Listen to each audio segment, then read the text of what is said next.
إن الحمد لله نحمده ونستعينه ونستغفره ونعوذ بالله من شرور أنفسنا وسيئات أعمالنا من يهده الله فلا مضل له ومن يضلل فلا هادي له وأشهد أن لا إله إلا الله وحده لا شريك له أرسله بالحق بشيرا ونذيرا قال الله تبارك وتعالى في كلامه المجيد يا أيها الذين آمنوا اتقوا الله حق تقاته ولا تموتن إلا وأنتم مسلمون يا أيها الناس اتقوا ربكم الذي خلقكم من نفس واحدة وخلق منها زوجها وبث منهما رجالا كثيرا ونساء واتقوا الله الذي تساءلون به والأرحام إن الله كان عليكم رقيبا يا أيها الذين آمنوا اتقوا الله وقولوا قولا سديدا يصلح لكم أعمالكم ويغفر لكم ذنوبكم ومن يطع الله ورسوله فقد فاز فوزا عظيما أما بعد فإن خير الكلام كلام الله وخير الهدي هدي محمد صلى الله عليه وسلم وشر الأمور محدثاتها وكل محدثة بدعة وكل بدعة ضلالة وكل ضلالة في النار. قال الله تبارك وتعالى في مقام آخر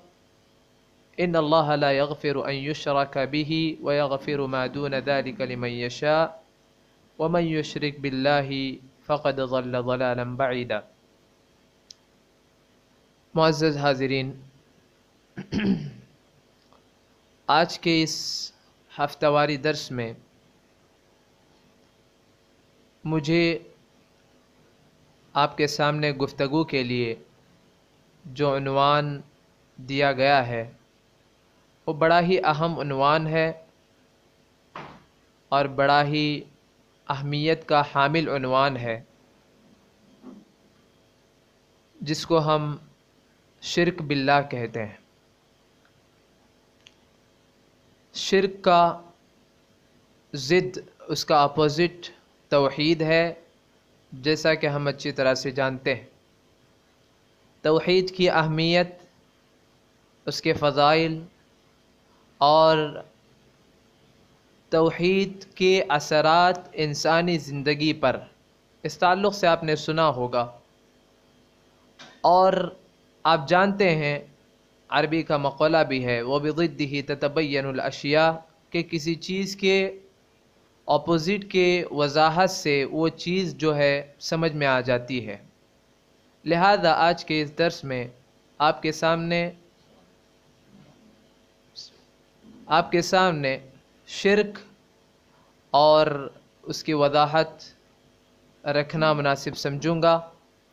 اللہ تبارک و تعالی سے دعا ہے، اللہ تبارک و تعالی ہم تمام لوگوں کو زندگی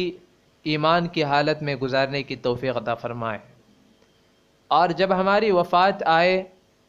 تو صحیح دین پر، صحیح منہج پر ہماری وفات آئے۔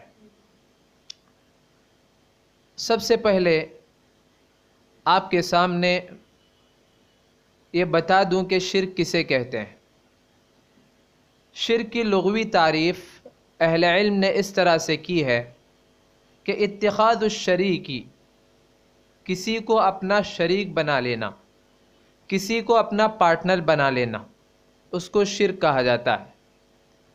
یہ ہے لغوی معنی، اور اس کی اصطلاحی اور شرعی معنی بیان کرتے ہوئے اہل علم فرماتے ہیں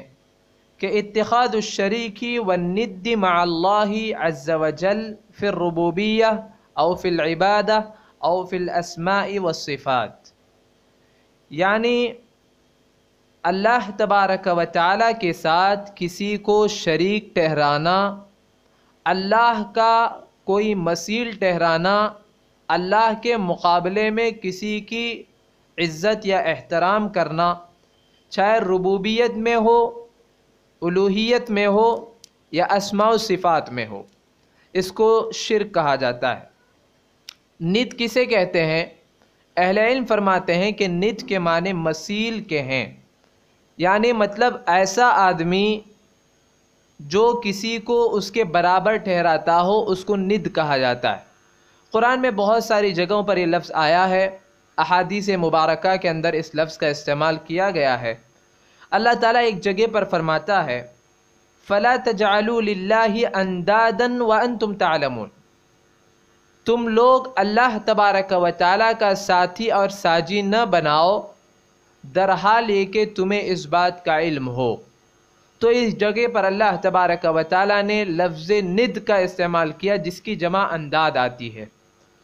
اور اسی طرح سے ایک جگہ پر اللہ نے یوں بیان فرمایا وَجَعَلُوا لِلَّهِ أَنْدَادًا لِيُضِلُّوا عَنْ سَبِيلِهِ قُلْ تَمَتَّعُوا فَإِنَّ مَصِيرَكُمْ إِلَى النَّارِ۔ اللہ فرماتا ہے ان لوگوں نے، یعنی کفار نے، اللہ کی نافرمانی کرنے والوں نے اللہ تبارک و تعالیٰ کا شریک اور ساتھی بنایا تاکہ وہ لوگوں کو سیدھے راستے سے گمراہ کریں۔ اے نبی آپ کہہ دیجئے تمتعوا، زندگی میں جتنے مزے اڑانا ہے اڑا لو، اللہ کی نافرمانی کرنا ہے کر لو، شرک کا ارتکاب کرنا ہے کر لو، فَإِنَّ مَصِيرَكُمْ إِلَى النَّارِ، آخر میں تمہارا ٹھکانہ جہنم ہوگا۔ اسی طرح ایک حدیث کے اندر جو کہ صحیح بخاری کی حدیث ہے، نبی اکرم صلی اللہ علیہ وسلم فرماتے ہیں من مات وهو يدعو من دون اللہ ندا دخل النار، جو آدمی اس حال میں مر جائے کہ وہ اللہ کے علاوہ دوسروں کو اللہ کے برابر ٹھہراتا ہو تو ایسا آدمی جہنم کے اندر جائے گا۔ بہرحال شرک کی تعریف یہ ہے کہ انسان اللہ کی ربوبیت میں، اس کی الوہیت میں، اس کے اسماء و صفات میں کسی کو شریک بنائے۔ ربوبیت میں شریک بنانے کا یا شریک ٹھہرانے کا مطلب یہ ہے کہ انسان اللہ کو خالق ماننے کے بجائے دوسروں کو اپنا خالق مانے، اللہ کو رازق ماننے کے بجائے دوسروں کو اپنا رازق مانے، اللہ کو اپنا مدبر ماننے کے بجائے دوسروں کو اپنا مدبر مانے، تو اس کو شرک فی الربوبیہ کہا جاتا ہے۔ اور شرک فی الالوہیہ جو کہ آج معاشرے کے اندر صرف غیر ہی نہیں بلکہ مسلمان بھی اس کے اندر شامل اور مبتلا ہیں، عام ہو چکی ہے۔ شرک فی الالوہیہ کیا چیز ہے؟ یعنی عبادت کی چیزوں میں وہ چیزیں جن کو ہم عبادت کہتے ہیں جو اللہ تبارک و تعالیٰ کے لیے کیا جا سکتا ہے، ایسی چیزوں میں اللہ کے ساتھ کسی کو شریک ٹھہرانا یہ شرک فی الالوہیہ ہے۔ مثال کے طور پر ایک آدمی اللہ کے لیے ذبح کرنے کے بجائے غیر اللہ کے نام پر ذبح کرتا ہے تو اس کو شرک فی الالوہیہ کہا جاتا ہے۔ ایک آدمی اللہ سے مانگنے کے بجائے غیر اللہ سے مانگتا ہے، اس کو شرک فی الالوہیہ کہا جاتا ہے۔ ایک آدمی اللہ تبارک و تعالیٰ پر توکل اور بھروسہ کرنے کے بجائے غیر اللہ پر اس کا بھروسہ ہے، تعویذ گنڈوں پر اس کا بھروسہ ہے، اور اسی طرح بہت ساری چیزیں آپ اس کے اندر سمجھ سکتے ہیں۔ بہرحال شرک فی الالوہیہ یعنی وہ چیزیں جن کو عبادت کہا جاتا ہے، ان چیزوں میں اللہ کے ساتھ دوسروں کو اس کا شریک ٹھہرانا اس کو شرک فی الالوہیہ کہا جاتا ہے۔ اور یہ بات یاد رکھیے کہ انبیاء کی بعثت کا مقصد اللہ نے بیان فرماتے ہوئے کہا وَلَقَدْ بَعَثْنَا فِي كُلِّ أُمَّةٍ رَسُولًا أَنِ اعْبُدُوا اللَّهَ وَاجْتَنِبُوا الطَّاغُوتَ۔ انبیاء کی بعثت کا مقصد شرک فی الربوبیہ کو، توحید فی الربوبیہ کو عام کرنا نہیں تھا۔ توحید فی الربوبیہ کفار مکہ اللہ تبارک و تعالیٰ کی ربوبیت پر ان کا ایمان تھا، وہ لوگ بھی مانتے تھے کہ اللہ پیدا کرنے والا ہے، رزق دینے والا اللہ ہے، معاملات کا انتظام کرنے والا اللہ ہے، وہ لوگ بھی اس بات کا اقرار کرتے تھے۔ کیسے؟ اللہ نے فرمایا قُلْ مَن يَرْزُقُكُم مِّنَ السَّمَاءِ، اللہ فرماتا ہے اے نبی ان سے پوچھئے کہ اللہ تم کو آسمان سے رزق کون پہنچاتا ہے، زمین سے رزق کون دیتا ہے، مردے سے زندے کو کون نکالتا ہے، زندے سے مردے کو کون نکالتا ہے، کان، آنکھ اور دیگر چیزوں کا مالک کون ہے، تمام چیزوں کا انتظام کون کرنے والا ہے، فَسَيَقُولُونَ اللَّهُ، تو کفار کا جواب اللہ نے بیان فرمایا کہ وہ کہیں گے کہ اللہ یہ سب کرنے والا ہے۔ تو پتہ چلا کہ انبیاء کی بعثت کا مقصد توحید فی الربوبیہ کو عام کرنا اصل مقصد نہیں تھا، کیونکہ وہ لوگ اس بات کا عقیدہ رکھتے تھے، اور یاد رکھیے امام ابن تیمیہ نے یہاں تک فرمایا ہے کہ اس دور کے مشرکین آج کے دور کے بعض مسلمانوں سے بہت زیادہ اچھے تھے، کیونکہ وہ لوگ جب ایسے حالت میں پہنچ جاتے جہاں پر اللہ تبارک و تعالیٰ کے علاوہ اور کسی کو پکارا نہ جا سکتا ہو تو خالصتاً لوجہ اللہ اللہ سے دعا کرتے تھے۔ اللہ تعالیٰ نے ان کے تعلق سے قرآن کریم میں بیان فرمایا فَإِذَا رَكِبُوا فِي الْفُلْكِ دَعَوُا اللَّهَ مُخْلِصِينَ لَهُ الدِّينَ، جب وہ کشتی پر سوار ہو جاتے، سمندر کے بیچوں بیچ پہنچ جاتے اور بچنے کے کوئی چانسز نہ ہوتے، طوفان دریا میں جاری ہو چکا ہو، دعوا اللہ مخلصین لہ الدین، اخلاص کے ساتھ وہ اللہ کو پکارا کرتے تھے۔ انبیاء کی بعثت کا مقصد توحید فی الالوہیہ کو عام کرنا تھا۔ اللہ تعالیٰ نے بیان فرمایا وَلَقَدْ بَعَثْنَا فِي كُلِّ أُمَّةٍ رَسُولًا، ہم نے ہر امت میں رسول کو بھیجا جس رسول کی دعوت یہ تھی ان اعبدوا اللہ، کہ تم اللہ کی عبادت کرو، یہی توحید فی الالوہیہ ہے، وَاجْتَنِبُوا الطَّاغُوتَ، اور صرف اللہ کی عبادت کے ساتھ ساتھ اگر آپ لوگ غیر اللہ کی بھی پوجا پاٹ کرتے ہیں، اللہ پر بھروسے کے ساتھ ساتھ دوسری چیزوں پر بھی آپ کا بھروسہ ہے تو آپ کا ایمان کامل نہیں ہے۔ وَاجْتَنِبُوا الطَّاغُوتَ، اللہ کی توحید کو اپنانا پڑے گا، اس کے ساتھ ساتھ دیگر معبودان باطلہ کی نفی کرنی پڑے گی۔ یہی تو کلمے کا مفہوم ہے۔ ہم پڑھتے ہیں لا الہ الا اللہ محمد الرسول اللہ، ہم نے کلمے پر غور نہیں کیا ہے۔ اس کلمے کے اندر غور کیجئے، لا الہ، کلمے کا پہلا لفظ کیا ہے؟ لا الہ، کوئی سچا معبود نہیں ہے۔ تو بتانا یہ مقصد ہے کہ سب سے پہلے ایک انسان کو موحد ہونے کے لیے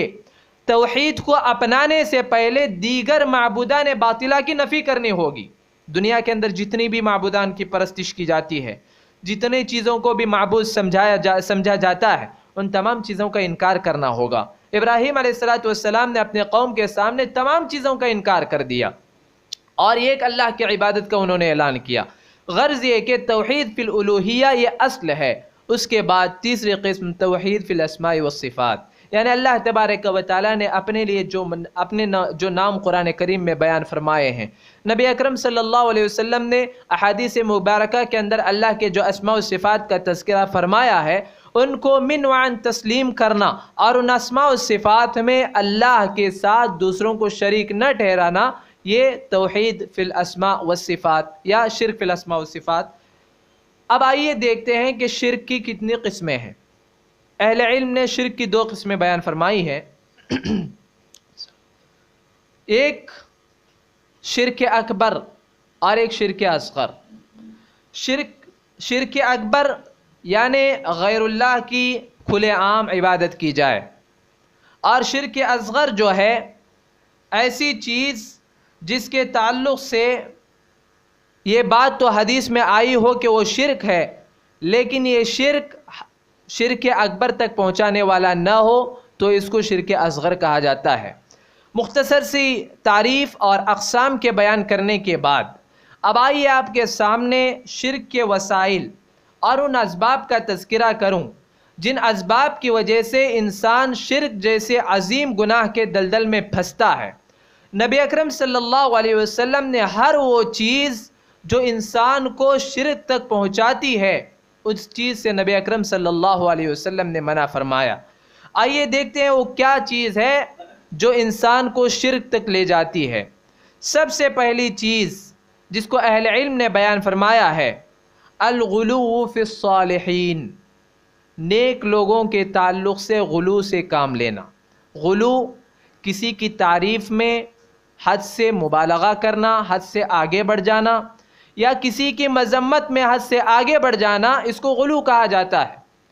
تو اہل علم فرماتے ہیں کہ غلو ایک ایسی چیز ہے جو انسان کو شرک جیسے عظیم گناہ میں مبتلا کر دیتی ہے۔ اگر آپ پچھلی تاریخ دیکھیں گے، جب اللہ تبارک و تعالیٰ نے حضرت آدم علیہ السلام کو زمین میں اتارا، اس کے بعد سے حضرت نوح علیہ السلام کے زمانے کے پہلے تک یا نوح علیہ السلام کے بعثت تک لوگ توحید کے اوپر قائم تھے، صحیح اسلام پر قائم تھے۔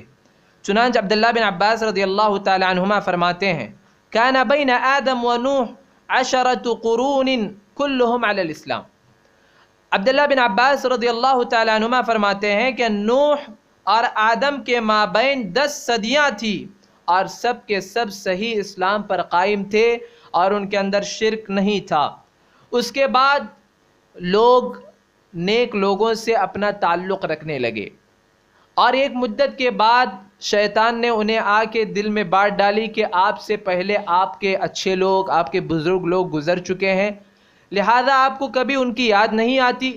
تو شیطان نے اس طرح سے لوگوں کو بہکایا، اور اسی طرح اللہ تبارک و تعالیٰ نے نوح علیہ السلام کو بھیجا۔ تو نوح علیہ السلام نے اپنے قوم کو دعوت دیا اور کہا لا تذرن آلہتکم، تو ان کی قوم کے لوگوں نے کہا کہ اپنے معبودوں کو ہرگز نہ چھوڑنا۔ تو ود، سعا، یغوث اور نصر، یہ تمام جو ان کے نیک لوگ تھے، تو شیطان نے ان کے ذہن میں یہ بات ڈالی کہ یہ لوگ تمہارے نیک لوگ تھے، لہذا تم ان کو یاد کیا کرو۔ اس کے بعد مرحلہ در مرحلہ شیطان نے ان کو سب سے پہلے ان کے تعلق سے تصویر بنانے کی بات دل میں ڈالی، اس کے بعد ان کے مجسمے بنانے پر ورغلایا، اور اس کے بعد ان کی عبادت پر، ان کے سامنے دعا مانگنے پر ان کو ورغلایا۔ غرض یہ کہ شیطان جو ہے وہ اپنی چال میں کامیاب ہو گیا، اور شیطان نے ایسی قوم جو اسلام پر قائم تھی اس کو شرک میں مبتلا کر دیا۔ سبب کیا بنا؟ نیک لوگوں کے تعلق سے غلو۔ اور یاد رکھیے آج امت مسلمہ میں یا غیر میں جو شرک کے عام ہونے کا یا پھیلنے کا سبب ہے وہ سب سے زیادہ غلو ہے۔ نیک لوگوں کے تعلق سے ہم یہ بات یا عقیدہ ہمارا یہ ہے کہ اگر آدمی اللہ کا ولی ہے ہم اس سے دشمنی نہیں کرتے، ہماری اس سے دشمنی نہیں ہے۔ اور اللہ کا ولی کون ہے؟ جو ایمان والا ہوتا ہے، الذین آمنوا وکانوا یتقون، جو ایمان والا ہوتا ہے اور جو اللہ سے ڈرنے والا ہوتا ہے وہی حقیقت میں اللہ کا ولی ہے۔ ایک انسان قرآن و حدیث کا پابند نہ ہو، قرآن کو اپنی کتاب نہ مانتا ہو، قرآن کے اوپر اس کا عمل نہ ہو، نبی کے فرامین پر اس کا عمل نہ ہو، ایسا آدمی ولی نہیں ہو سکتا، بلکہ ایسا آدمی اولیاء الشیطان میں سے ہو سکتا ہے، اولیاء اللہ میں سے نہیں ہو سکتا۔ لہذا اس کے بعد شیطان نے کسی طرح سے لوگوں کو اللہ تبارک و تعالیٰ کے ساتھ شرک کرنے پر ابھارا، اور لوگ نیک لوگوں کے تعلق سے غلو کی وجہ سے وہ لوگ شرک کے اندر مبتلا ہو گئے۔ لہذا نیک لوگوں کے تعلق سے غلو سے کام لینا شریعت نے صاف طور پر اس سے منع فرمایا ہے۔ اللہ فرماتا ہے یا اہل الکتاب لا تغلو فی دینکم، اے اہل کتاب تم اپنے دین میں غلو بازی سے کام نہ لو، کبھی غلو سے کام نہ لو۔ اگر آپ غلو سے کام لوگے تو یہ غلو جو ہے آپ کو شرک تک لے جا سکتا ہے، اور اس سے پہلے کے اقوام میں لوگوں نے غلو سے کام لیا، نتیجہ یہ ہوا کہ وہ لوگ شرک میں مبتلا ہو گئے۔ لہذا غلو سے بچنا، اور غلو جیسی جو عظیم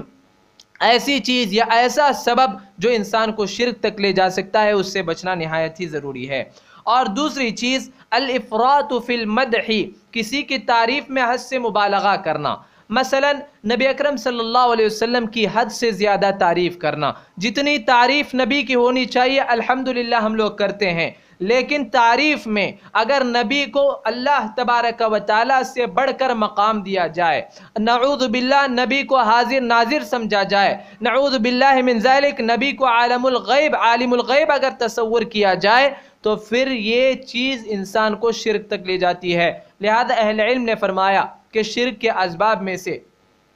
دوسرا اہم سبب یہ ہے کہ شرک جو ہے یہ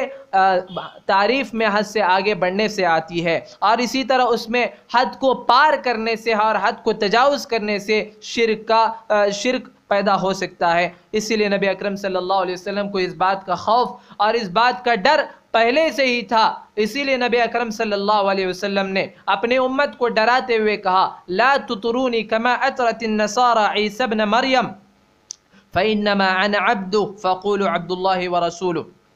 نبی اکرم صلی اللہ علیہ وسلم نے فرمایا لا تطرونی، مجھے وہ مقام نہ دو جو نصارہ نے عیسیٰ بن مریم کو دیا ہے۔ عیسیٰ بن مریم تو اللہ کے بندے ہیں، لیکن نصارہ نے ان کی تعریف میں حد سے مبالغہ کیا اور ان کو اللہ تبارک و تعالیٰ کے مقام سے اللہ سے بڑا سمجھا، یا انہوں نے حضرت عیسیٰ علیہ السلام کو اللہ کا بیٹا قرار دیا، تو نتیجہ یہ ہوا کہ وہ لوگ شرک میں مبتلا ہو گئے۔ اسی لیے نبی اکرم صلی اللہ علیہ وسلم نے اپنی امت سے پہلے سے ہی اس بات کی تنبیہ فرمائی کہ لا تطرونی کما اطرت النصارى ابن مریم، مجھے وہ مقام نہ دو جو نصارہ نے عیسیٰ بن مریم کو دیا ہے۔ فإنما أنا عبد، میں تو اللہ تبارک و تعالیٰ کا بندہ ہوں۔ فقولوا عبد اللہ ورسولہ، نبی اکرم صلی اللہ علیہ وسلم نے خود اس بات کا اقرار کیا کہ میں اللہ کا بندہ ہوں۔ اس کے بعد اپنے قوم سے کہلوایا فقولوا، تم بھی کہو کہ عبد اللہ ورسولہ، اللہ کا بندہ اور اس کا رسول۔ لیکن آج لوگ دین اسلام کے نام لیوا بھی ہیں، دین اسلام کو ماننے کے دعوے دار بھی ہیں، اور اس کے ساتھ ساتھ نیک لوگوں کے تعلق سے نبی تو نبی کے بارے میں انہوں نے اتنے غلو سے کام لیا کہ نبی اکرم صلی اللہ علیہ وسلم کو نعوذ باللہ اللہ تبارک و تعالیٰ کے مقام تک پہنچا دیا۔ صرف نبی کو نہیں، اور اسی طرح اپنے اولیاء کو، اپنے مشائخ کو، اپنے قطب، اپنے ابدال کو، ان لوگوں کو انہوں نے اللہ تبارک و تعالیٰ سے بڑا مقام دے دیا، اور اللہ پر ان کا جو بھروسہ ہونا چاہیے نبی پر ان کا بھروسہ ہونے لگا۔ اللہ پر جو ان کا بھروسہ ہونا چاہیے غیر اللہ پر، دوسرے مشائخ پر، دوسرے بابا پر، دوسرے پیر و فقیر پر ان کا بھروسہ ہونے لگا۔ نتیجہ یہ ہوا کہ وہ لوگ جو دین اسلام پر قائم تھے وہ لوگ شرک کے اندر مبتلا ہو گئے۔ اسی چیز کا تذکرہ اللہ نے یوں بیان فرمایا وَمَا يُؤْمِنُ أَكْثَرُهُمْ بِاللَّهِ إِلَّا وَهُمْ مُشْرِكُونَ، ان لوگوں میں سے اکثر لوگ اپنے ایمان لانے کے باوجود شرک میں مبتلا ہیں، ایمان کے دعوے دار ہیں، ایمان لانے کا دعویٰ تو کرتے ہیں لیکن وہ لوگ مشرک ہیں، وہ لوگ شرک کے اندر مبتلا ہیں۔ لہذا نیک لوگوں تعریف میں مبالغہ اور تعریف میں حد سے آگے بڑھنا یہ انسان کو شرک میں داخل کر دیتا ہے۔ اسی طرح نبی اکرم صلی اللہ علیہ وسلم نے ایک دوسری حدیث میں فرمایا ایاکم والغلو فی الدین، دین میں غلو سے بچو، دین میں کسی کی حد سے زیادہ کسی کو وہ مقام جو اس کا نہیں ہے اس مقام پر پہنچانے سے پرہیز کرو۔ فإنما أهلك من كان قبلكم الغلو في الدین، اس لیے کہ تم سے پہلے جو اقوام آئی ان کو غلو نے ہلاک کر دیا، ان کو غلو نے برباد کر دیا، اور ان کو غلو نے شرک میں مبتلا کیا۔ تو پتہ چلا کہ غلو اور تعریف میں حد سے مبالغہ کرنا یہ انسان کو شرک کے دلدل میں پھنسا دیتا ہے۔ اسی طرح تیسری چیز جو شرک کے وسیلے میں سے ہے، قبروں پر مساجد کا بنانا یا قبروں کے آس پاس مساجد کی تعمیر کرنا، اور مساجد میں اندر تصویروں کو لگانا اور مساجد میں تصویروں کو لٹکانا، یہ ایسی چیز ہے جس کے ذریعے سے امت میں شرک پھیل سکتا ہے۔ اسی لیے نبی اکرم صلی اللہ علیہ وسلم نے قبروں پر مسجد بنانے سے منع فرمایا۔ اسی طرح نبی اکرم صلی اللہ علیہ وسلم نے قبروں کو سجدگاہ بنانے سے منع فرمایا۔ چنانچہ ایک مرتبہ ام حبیبہ اور ام سلمہ رضی اللہ تعالی عنہما نے رسول اللہ صلی اللہ علیہ وسلم کے سامنے حبشہ کے ایک ایسے چرچ یا ایسے گرجا کا تذکرہ فرمایا جس کے اندر تصاویر رکھی ہوئی تھی، تو نبی اکرم صلی اللہ علیہ وسلم نے فرمایا ان اولئک اذا كان فيهم الرجل الصالح فمات بنوا على قبره مسجدا وصوروا فيه تلك الصور اولئک شرار الخلق عند الله يوم القیامہ۔ نبی اکرم صلی اللہ علیہ وسلم کے سامنے جب ام حبیبہ اور ام سلمہ رضی اللہ تعالی عنہما نے آپ صلی اللہ علیہ وسلم کے سامنے حبشہ کے گرجا کا تذکرہ فرمایا تو نبی نے کہا کہ یہ ایسے لوگ ہیں جب ان میں کوئی نیک آدمی مرتا تو یہ اس کے قبر پر مسجد بناتے اور اس کے اندر وہ لوگ تصویریں لگایا کرتے تھے۔ اللہ تبارک و تعالیٰ کے نزدیک قیامت کے دن یہ سب سے بدتر لوگ ہوں گے اور سب سے بدتر مخلوق ہوں گے۔ اسی طرح نبی اکرم صلی اللہ علیہ وسلم کے اوپر جب موت آ گئی، نبی اکرم صلی اللہ علیہ وسلم کی انتقال کے وقت آپ صلی اللہ علیہ وسلم نے ایک اہم چیز کی وصیت فرمائی اور کہا لعنت اللہ علی الیہود والنصارى اتخذوا قبور انبیائہم مساجد، اللہ تبارک و تعالیٰ کی لعنت ہو، اللہ تبارک و تعالیٰ یہود و نصارہ کو رحمت سے دور کرے، انہوں نے اپنی انبیاء کی قبروں کو سجدگاہ بنا لیا۔ تو اسی طرح سے نبی اکرم صلی اللہ علیہ وسلم نے ایک دوسری حدیث میں بیان فرمایا